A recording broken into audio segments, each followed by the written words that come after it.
Rising Lion, c'est le nom de l'opération lancée cette nuit par l'armée israélienne en Iran.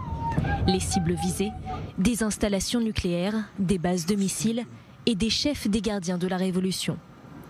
Vers 3 h du matin, des explosions secouent Téhéran, Ispahan et Kermanshah. Les défenses aériennes iraniennes sont activées mais rapidement saturées.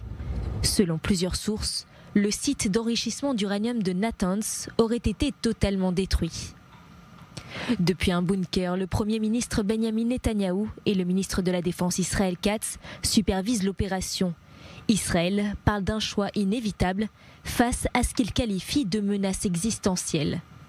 Le bilan provisoire est lourd.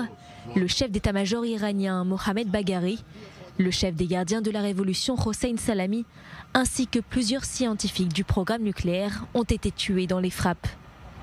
Alors que des incendies se propagent autour de plusieurs bases militaires, les hôpitaux de Téhéran se préparent à l'urgence. Israël, de son côté, reste en état d'alerte maximale. Dès 3 h du matin, le pays est à l'arrêt et tous les vols sont suspendus. Le commandement du front intérieur change les directives de sécurité et la population est priée de rester à proximité des abris.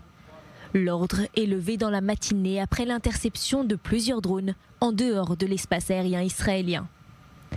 Tsahal revendique une campagne éclair menée par 200 avions contre plus d'une centaine de cibles. Une opération sans précédent, tant par sa précision que par son intensité.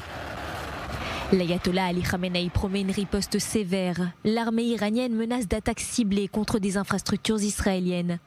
Le calme apparent pourrait être rapidement rompu. Tsahal estime que l'Iran prépare une contre-attaque dans les heures ou les jours à venir.